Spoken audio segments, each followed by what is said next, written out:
Bom, o assunto de hoje vai ser espectro eletromagnético. O que é um espectro? Você já sabe, né? É um pouquinho de revisão daqueles conceitos que a gente já teve em outros vídeos, né? Falando sobre informação espectral, natureza da luz. O que é um spectrum em inglês? Todo mundo sabe? O que é um espectro? Spectral. Spectral é uma coisa assim fantasmagórica, né? É um spectrum. Spectrum. Spectra. Porque spectra é mais que um. Spectrum é um. Um espectro. E se você falar dois espectros, você fala two spectra. Quando você vê dois fantasmas, fala two spectra. Ok? Uma vez eu quis escrever a palavra não espectral em inglês. Aí, bem na cabeça, né? Unspectral, né? Mas não, unspectral é real. Tipo assim, spectral é fantasma e o unspectral algo mais real, ou seja, não fantasmagórico. Mas enfim, piadinhas à parte, que é nosso o quê? Nosso espectro eletromagnético, que é a aula, de novo aí, a aula número 9, se não me engano, né? E nessa figura, o que nós temos de informação aqui? Frequência das ondas eletromagnéticas que compõem o espectro eletromagnético, o comprimento de onda, a energia em eletronvolts, energia em joules, e depois aqui tem os nomes, não? Nomes. Como você chama aquela parte da região do espectro. Depois tem as fontes, os detectores que você usa para detectar aquela radiação eletromagnética, e depois Desculpa, eu falei fontes, mas aqui tem uma natureza, eu vou chamar assim, né? De onde que está saindo, da parte nuclear, transições de elétrons. E aqui no final é um nome genérico aí para umas fontes artificiais que você tem aí para silêncio um pouquinho. E então, o que eu quero explorar aqui com vocês, qual foi a primeira pessoa que conseguiu fazer alguma coisa no passado para você chegar nesse espectro, ou seja, nessa informação aqui? Qual que é o primeiro grandeza física que um cara mediu que está aqui nesse... Maxwell, ele fez o que mais ou menos? Eletromag. E como é que é o vídeo fala sobre... Lá na frente, meus primeiros vídeos que eu falo o que o Maxwell achava que estava medindo. Não eram ondas eletromagnéticas, não, eram ondas elétricas, né? Ondas que vinham de fios. E naquela mesma época se falava em ondas luminosas, que eram duas coisas iguais, até naquele ponto. Maxwell veio, e aí ele conseguiu medir que as ondas que saíam de fios, mensurados por Hertz depois, eles eram o mesmo valor, a mesma velocidade que as ondas de Fizeau, que media ondas chamadas de ondas luminosas. Isso foi 1800, né? Mas alguém fez uma coisa um pouco antes, talvez, né? O que se tinha aí no passado, né? Qual que era o detector que nós tínhamos no passado? O primeiro detector no laboratório de física? Geiger, cintilador, câmara ionizante, fotomultiplicadora, olho, balômetro, termopilha, cristal, circuito elétrico. Tá na cara, né? Oi? Não? Lentes? Pô, eu falei a resposta, porra. O olho, mano, é o olho, tá aqui, ó, o olho, ó. O olho, não sei se tá tão fácil de ler. Tá, dá pra ler aí sim. O olho, quem usou o olho para detectar ondas eletromagnéticas? Quem usou o olho para detectar luz?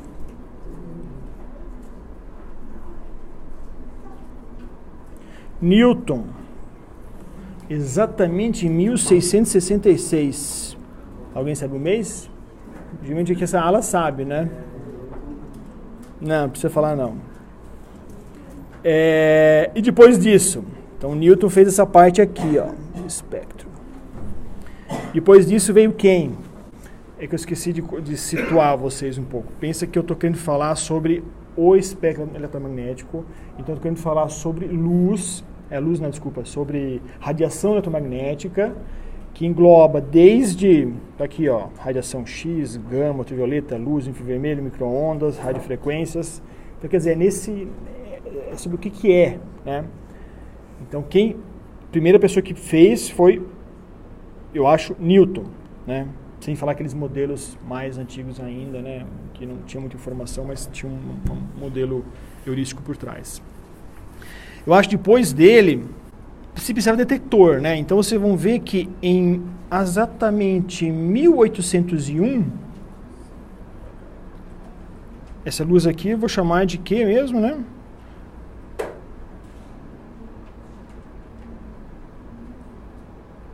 Radiação visível ao olho. Que olho? Humano, tá? Bem específico. A outra aqui, radiação, qual foi a primeira? Infravermelha. O que será que foi? Que a pessoa se chama William Herschel. Um alemãozinho que detectou em 1800 radiação infravermelha. Que detector? Será que está aqui escrito alguma coisa? Não tá. Ah, tá sim. Molecular. Dá uma dica, né? Quais são os nossos detectores aqui? Balômetro. O que é um balômetro? Não sei. Termopilha. São detectores. Mas isso aqui não ajuda muito, né? Mas se vocês olharem para as vibrações moleculares, tá vendo aqui, ó? Vocês conseguem ver a natureza de como se detecta a radiação infravermelha.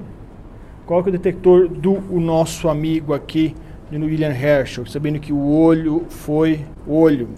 Qual foi o detector aqui? Do William? Termômetro.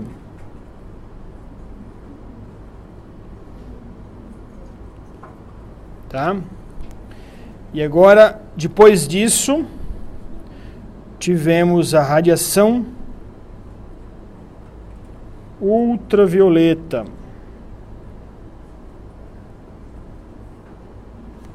Por um cara chamado Johann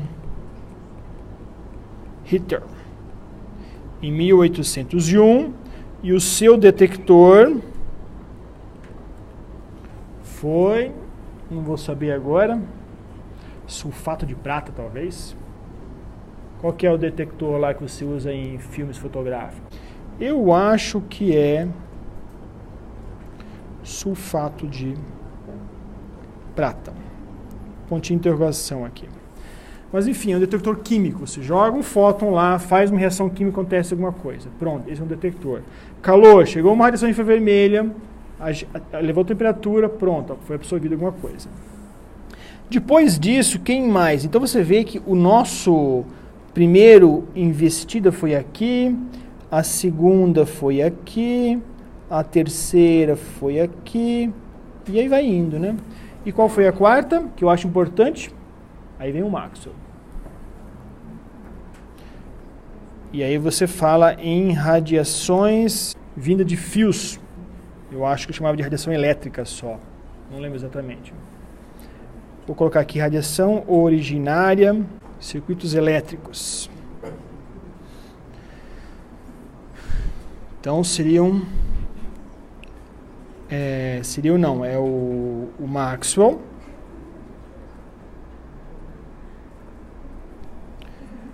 E qual foi o detector dele, provavelmente? Circuitos.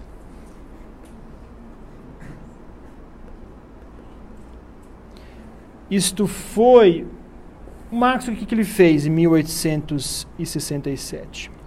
Fez um modelo, tá? E em 1887,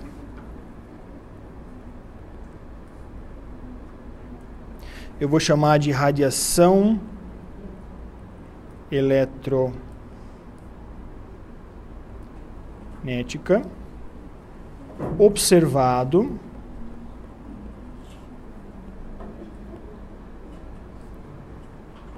experimentalmente por Hertz no ano de 1887. Por que eu escrevi somente agora? Porque agora, nesse momento, se cunhou esse nome e se falou que isso aqui era uma radiação eletromagnética, tanto ultravioleta, infravermelho, luz, ou aquela radiação que saía de fios. E essa setinha que eu vou colocar aqui, o 4, a quarta descoberta, né, seria deve ser mais ou menos por aqui, né, a radiofrequência. E aí vai, depois eu não sei mais para onde aqui. E a gente cobre tudo isso aqui. E hoje, assim, vocês conseguem imaginar o que significa você ter uma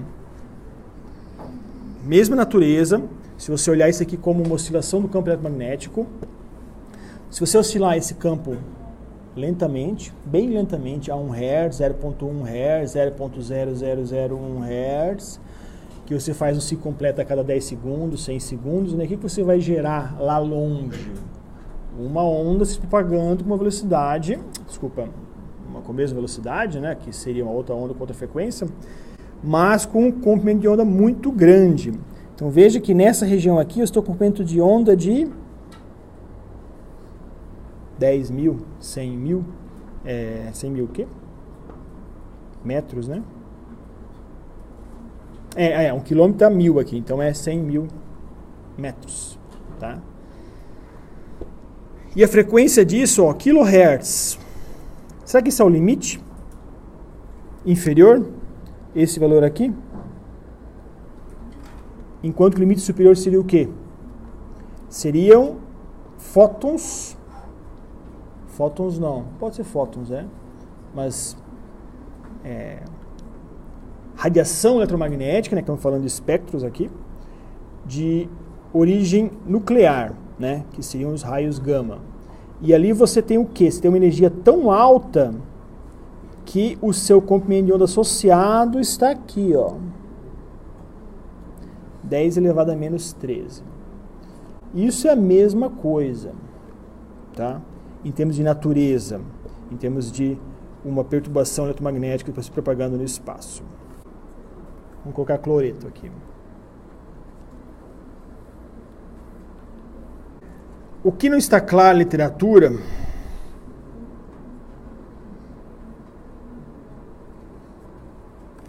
qual o limite inferior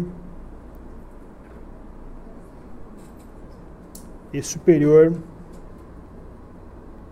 para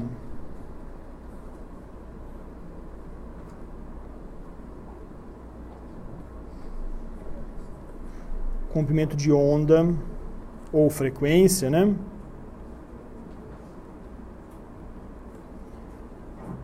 De uma onda eletromagnética. Vocês conseguem montar um circuito que fica oscilando lá em Física 3? Não conseguem? Então agora em eletrônica, né? Agora é um negócio mais... Qual que é a frequência que vocês fazem lá, que vocês medem? 60 Hz. Então significa que os seus elétrons vão para um lado e voltam a 60 vezes por segundo. Consegue fazer menor isso aí? Mais lento? 50? E 10 Hz. O que faz isso oscilar? Eu quero um circuito que oscile a 10 Hz, 5 Hz, 1 Hz, 0.1 Hz. Você consegue fazer isso, é só fazer um gerador de função, liga numa antena. Isso é o método do professor, né? O professor chegar e liga, né? Mas vocês podem fazer um circuitinho, né? Talvez para oscilar, para descarregar, descarregar, carregar, descarregar, constantemente. E se você fizer isso, você vai ter uma antena, um circuito, pensa uma barra de ferro, né? Que o elétron vai lá de um lado para outro. Se ele fizer isso 60 vezes por segundo, você está irradiando uma onda com 60 Hz de frequência. Se você fizesse uma frequência menor, você vai irradiar a mesma onda ainda, né? Porque o que significa um elétron? Se você não tiver corrente aqui, você tem um campo estático. Na hora que você fizer deslocando ele, está acelerando a carga, então ele está emitindo radiação. Aí ele tem que chegar aqui e parar, e voltar, para fechar o ciclo, né? Imagina que você vai ter que produzir um campo com as mesmas configurações iniciais. Então, se você tinha uma certa configuração de carga, você fez as cargas deslocar para cá, então para você fechar o ciclo, ou seja, ter um lambda, né? Ela tem que voltar para o mesmo lugar. Imagina você fazer isso numa frequência bem baixa. Então você vai estar tirando o quê? Uma onda com um comprimento de onda alto e uma frequência muito pequena. Seria o limite inferior aqui desse gráfico. Como é que vocês podem ter uma radiação eletromagnética do nível superior aqui em cima? Qual que é o maior energia, a maior frequência ou o menor comprimento de onda de radiação gama que você pode ter? Ou se existe algum limite para isso? Existiria algum limite, vocês acham? Qual que é o limite que você tem, por exemplo? Qual é o limite? Vem aqui, ó. Eu não estou perguntando qual que é o valor de lambda e qual que é o valor de F. Assim, qual que é o limite? O que está limitando isso? Intensidade? Não, a velocidade é a mesma. Se for no vácuo é C. Eu não sei se é frequência. Se você consegue colocar um gerador de função lá que oscile com ciclo completo a 100 segundos, eu vou ter uma frequência de 0,01 Hz por um ciclo, né? Uma frequência muito alta tem muita energia, por exemplo. Não, vamos pensar na baixa, que nós temos aqui no nosso laboratório pouca energia e a gente consegue fazer o experimento inferior, né? Eu acho que pode ser qualquer coisa. Eu posso fazer um gerador de função que ele oscile do zero para o máximo, que volte para aquele valor inicial em um ano, né? Um ano, pega uma antena, não posso? Não tenho resposta não, tá? Eu falei que eu estou carente de informação aqui na literatura aqui. Então você tem uma configuração de carga, aí eu desloco as cargas para cá, então se o campo estava em algum lugar para cima, depois ele passa aquele ponto para baixo, porque eu inverti as cargas. E aí depois eu volto para a configuração original. Então o campo estava para cima, foi para baixo, para cima de novo. Isso vai se mudando com o tempo, né? Que a carga vai, fica positiva aqui e negativa. Então dá uma configuração, depois troca. Depois volta novamente. Se eu fizer isso em um ano, você concorda, né? Uma crista, uma configuração, ela vai alterar, em um ano ela volta, mesma configuração. Onde que vai estar aquele fóton inicial que estava nessa configuração? A um ano, luz daqui, não é? E aí você mede. Você está triste por causa do meu exemplo aí, ó? Você se sentiu pequeno de repente? Você está a um ano luz distante. E um ano depois você fecha o ciclo, então você tem um comprimento de onda de um ano luz. Você pode fazer a conta lá, 8 vezes 10, 8 metros.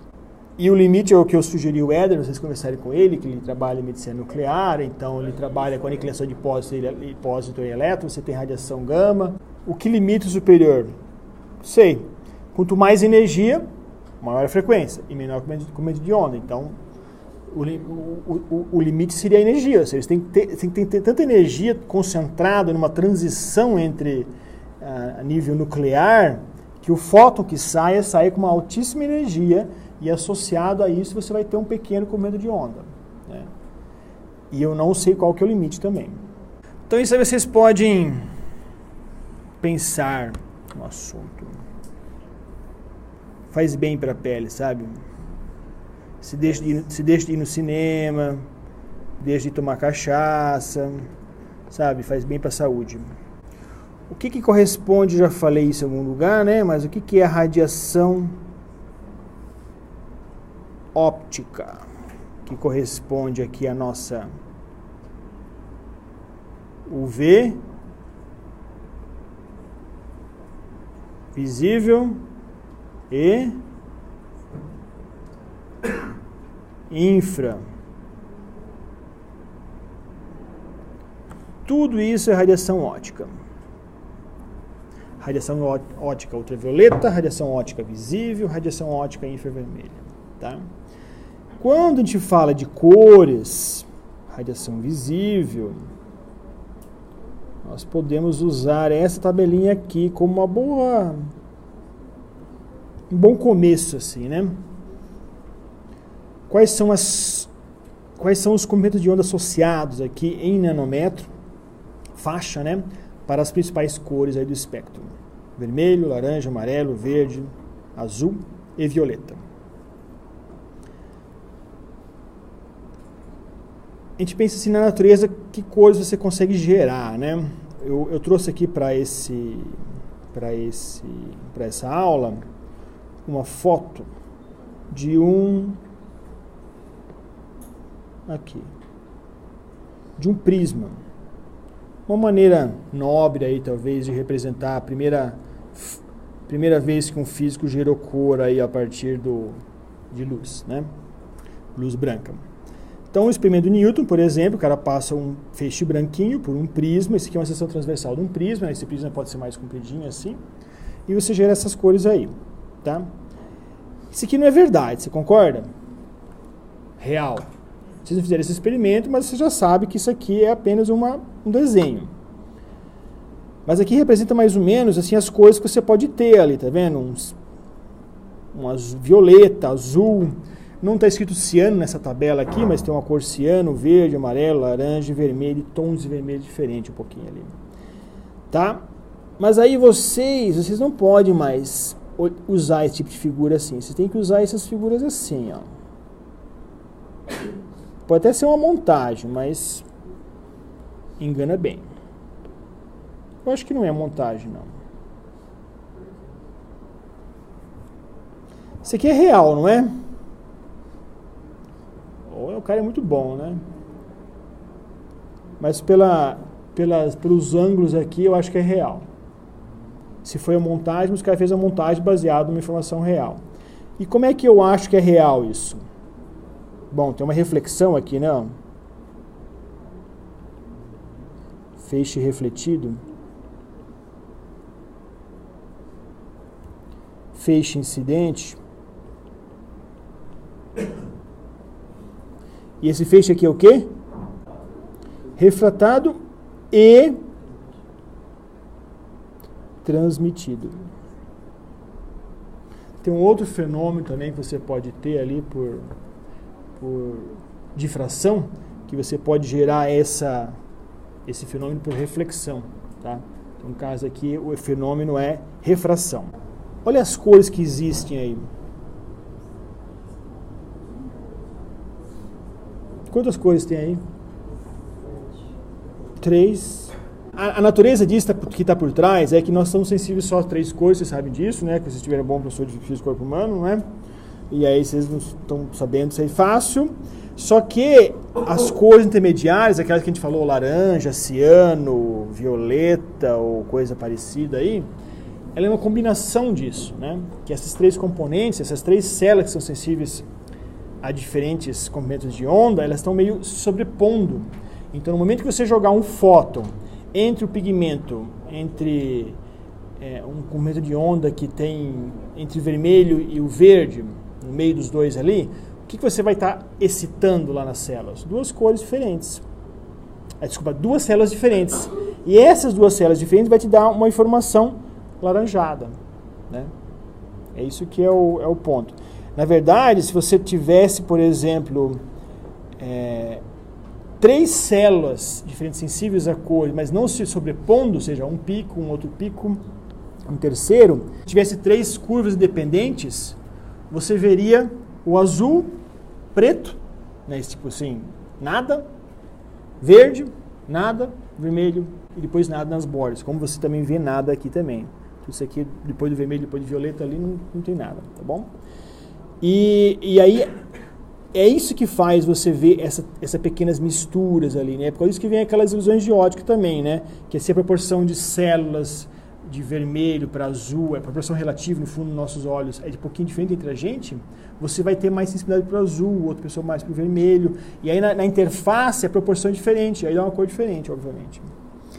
E aí você tem, por exemplo, vamos imaginar que se você enxergasse no infravermelho próximo, onde que está o infravermelho próximo?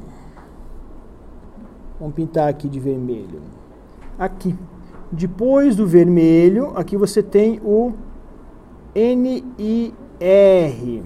E o NIR é o Near Infrared.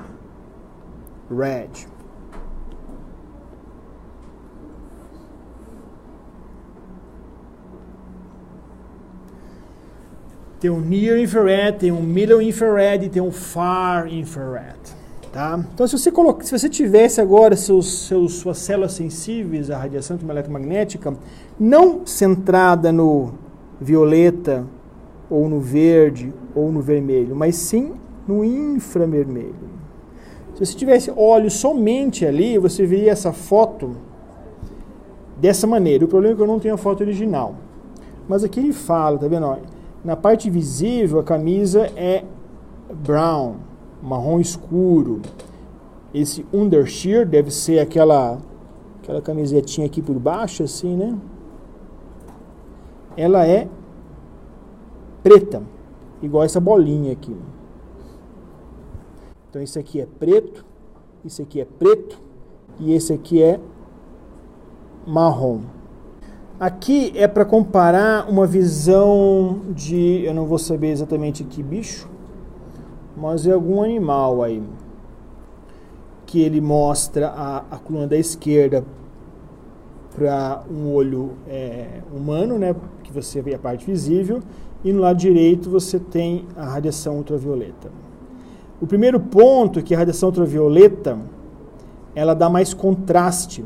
Então, na parte visível, você tem um certo espalhamento ali. E no ultravioleta, não. Então, o ultravioleta, ele dá vamos falar assim, ele consegue se propagar mais. E aí, quando você consegue ver essas silhuetas aqui, ó, do peixinho aqui, assim. Isso é bom, né? Quando você come peixe, é fácil detectar eles no fundo do mar. E a outra característica, se você for uma abelha, né? Lembrando que isso aqui é ultravioleta, tá? Não é infravermelho, né? Que ultravioleta é o outro lado. Aqui. É um outro pico aqui, ó. Pensa que você está agora com o seu olho sensível para essa faixa aqui. Provavelmente, se for uma luz do sol, se você faz experimento com esse prisma, você tem radiação passando do lado violeta ali, só que você não enxerga. Então, se você for uma abelha, você consegue enxergar. Se você for um humano, você consegue enxergar ali a letra B da esquerda, né? Duas flores, uma semente ali, né? E se você for uma abelha, você não enxerga essa florzinha que está aqui. Você enxerga somente essa e somente essa. E aqui embaixo você tem aí uma diferença entre gêneros e do sexo e das borboletas, mariposas, né? Que para a luz visível a gente acha que é a mesma coisa, né? A gente não consegue diferenciar muito, né? Em que você tem aqui o branco, o que é aqui? É reflexão, né? Então o branco é mais intenso. Então é maior reflexão de UV. E aqui menor. É uma imagem de um gatinho. Como eu já falei, todos os animais que a gente mostra em ótica são gatos. Então, para seguir a tradição, tem a imagem térmica de um gato aqui. Como é que foi feita essa imagem aqui? Era uma imagem de termocâmera que a gente fala, e ela integra a faixa espectral do infravermelho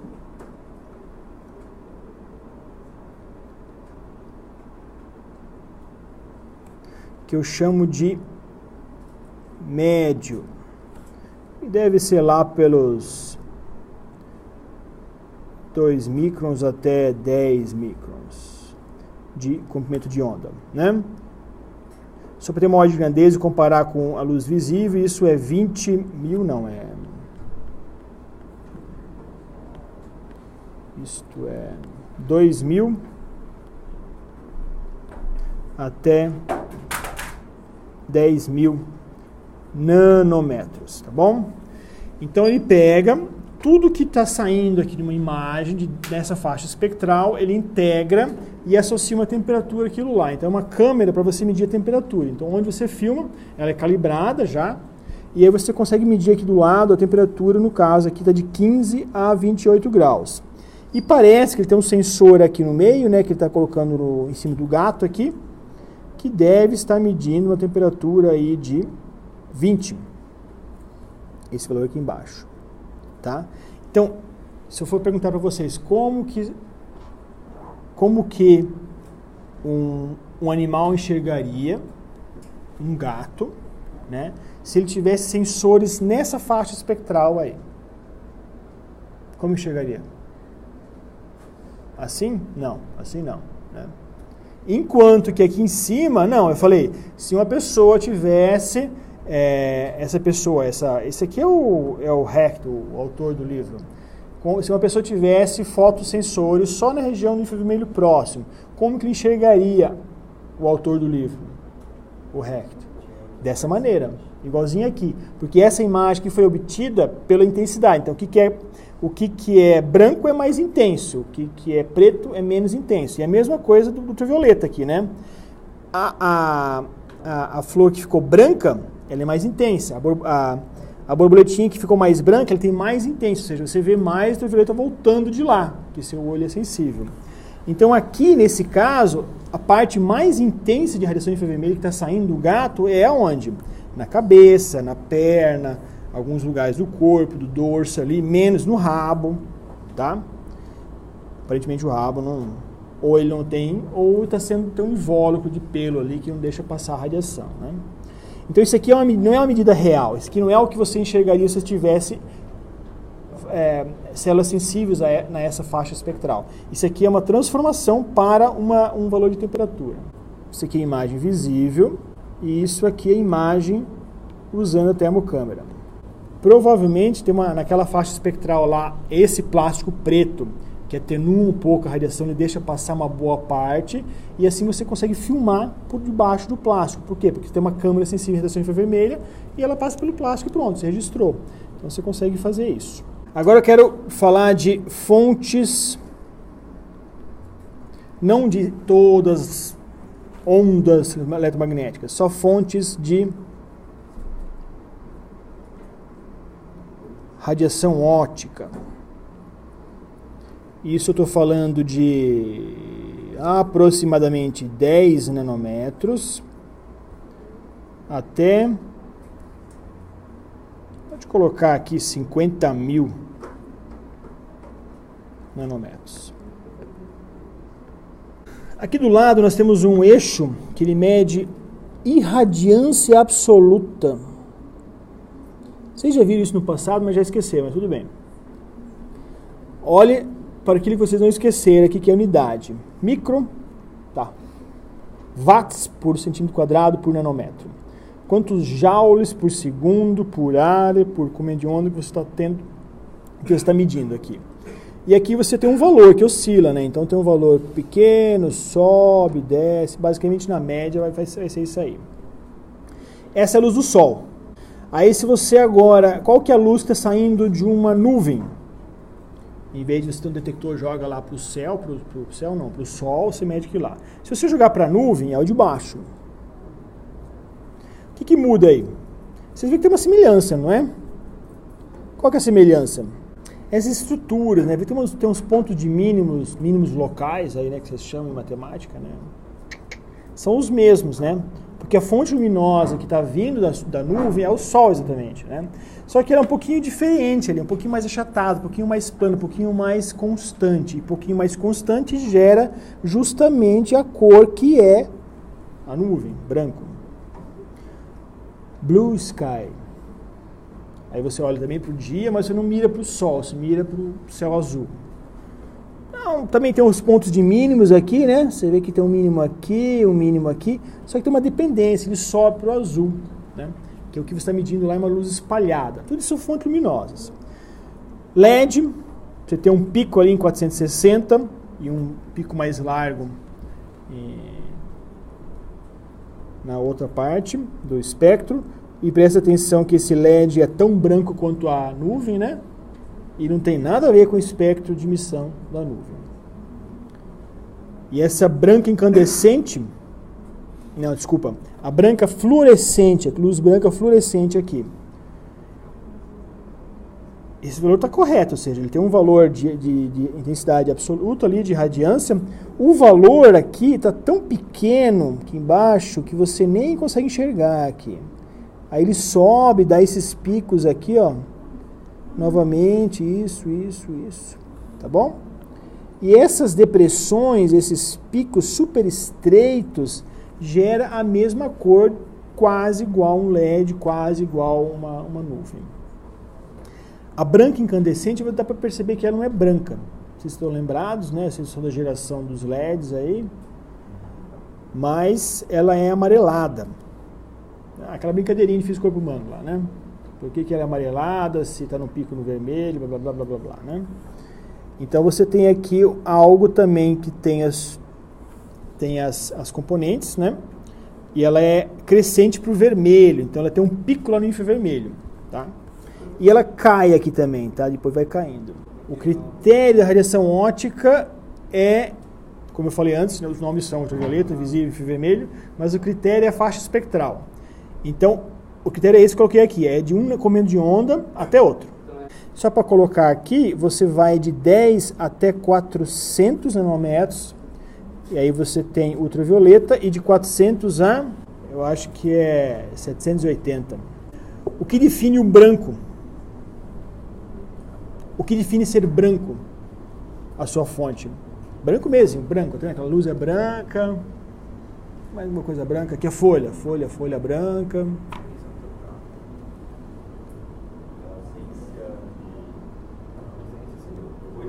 Agora vamos fazer uma convenção. Nós somos os caras da comunidade de cores da França, né? Que vamos definir o branco. O que é branco? Então, um LED branco é branco? Pode ser um padrão branco? O que eu defino como branco aqui, acho eu, né? Temos várias pessoas interessadas para saber o que é branco, né? O cara só estuda, o cara quer uma superfície branca. Aí ele pode escolher aqui, baseado na resposta de vocês. Tem que ter todas as cores.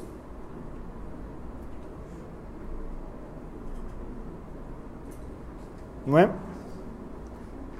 E eu acho que se eu for classificar isso aqui entre mais branco e menos branco, eu colocaria aquele que tem intensidades mais constantes, mais próximo do constante sobre a região espectral que as suas células absorvem.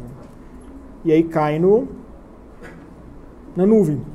Nuvem e provavelmente a luz do sol ou...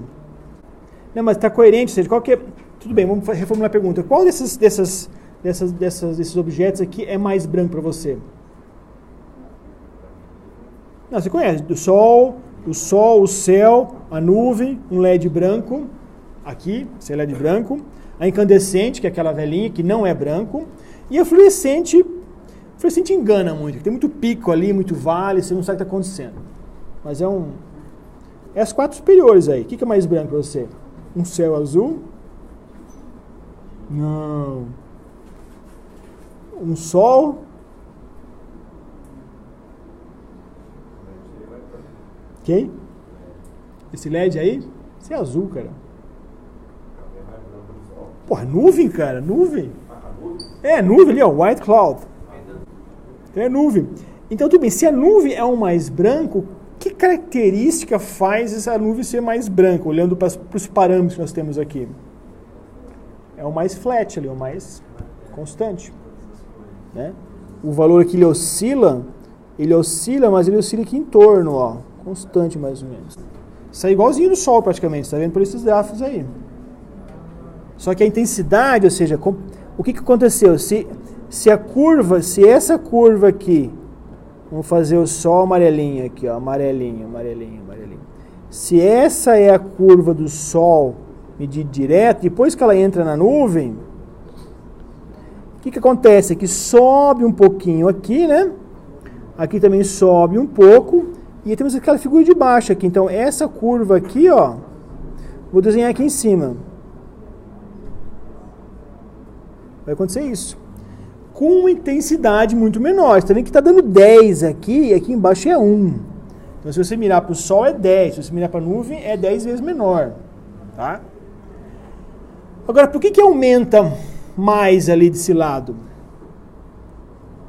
Por que está acontecendo esse espalhamento, provavelmente? Né? A luz está entrando dentro da nuvem, se espalha, e quem que espalha mais? O céu azul está dando a resposta aí, né? Que espalha mais é o azul. Então está subindo mais. Então, quer dizer, aquela depressão aqui, ó, ela sobe, aí dá aquela chatadinha que a gente aparece aí. Que a gente observa. Que branco você usa no seu laboratório? Sulfato de bário.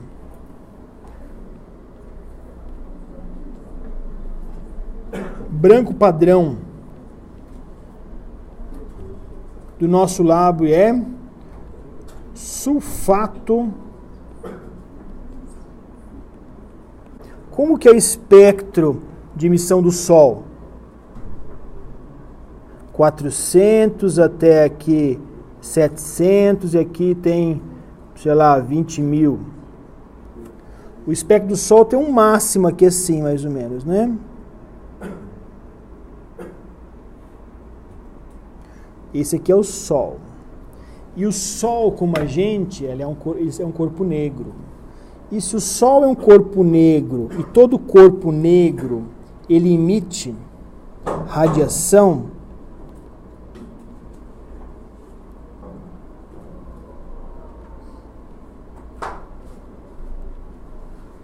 eu não vou definir aqui o que é um corpo negro, a gente vai demorar mais umas horas para chegar à definição final, mas vocês vão ver isso lá em Física Moderna. Só que a radiação de corpo negro, ela é uma função que depende da frequência e da sua temperatura, que ela tem um valor de 2 vezes a constante de Planck, frequência ao cubo, sobre a velocidade da luz ao quadrado, isso multiplicado por EHF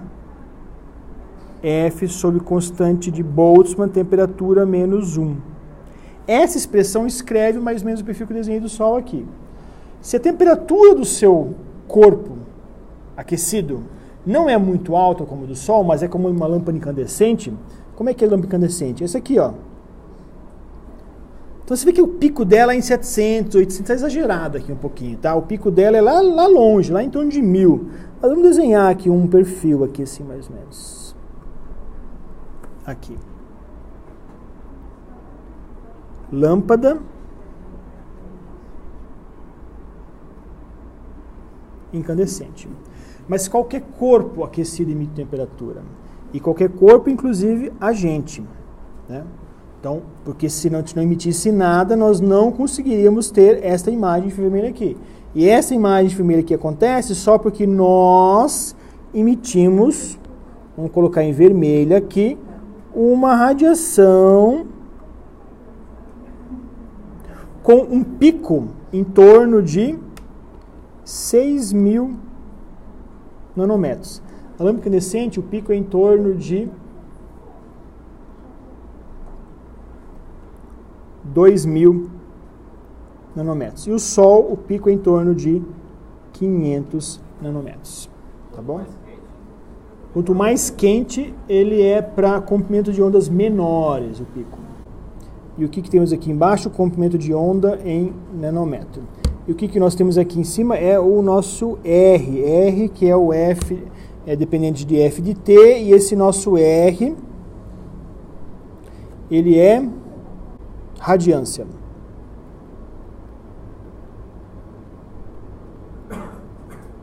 Radiância espectral. Novamente, Se você não sabe o que é radiância espectral, não tem problema. O que você não pode esquecer é que a unidade disso é joules por segundo, por metro quadrado, por área, por comprimento de onda, por estero radiano. Então é quantos joules está chegando numa certa área por tempo para cada comprimento de onda e se tem um certo ângulo sólido associado àquilo lá. Se tiver pouca divergência zero, qual que é a sua divergência ali?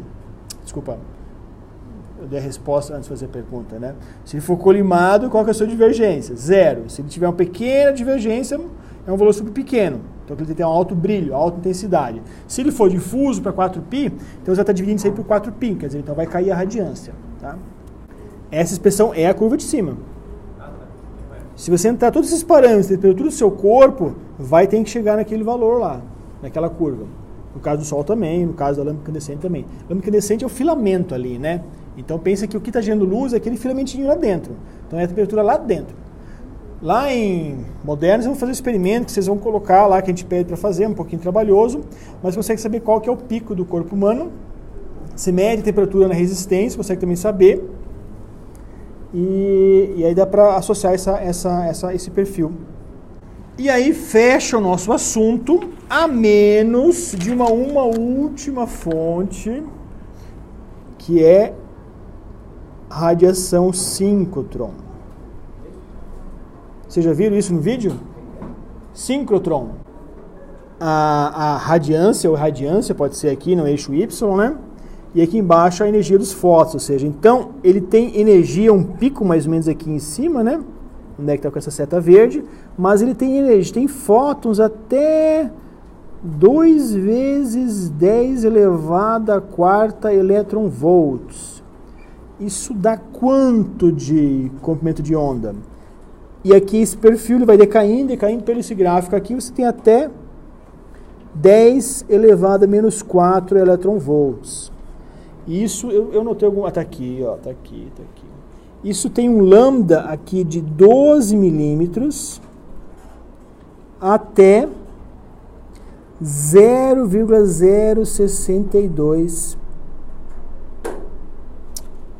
Não é milímetros, não. É nanômetros. Vou fazer bem claro aqui, vai deixar aqui. Isso é milímetros, é M. E aqui no meio do caminho, em torno de 0 e 1 aqui, eu tenho luz. Luz visível. Tudo isso aqui, aquele sai na tangente quando você pega aquele elétron e desvia o seu caminho, tá? E você tem, então, um amplo espectro de radiação. Tá bom? Acabou? Chega por hoje.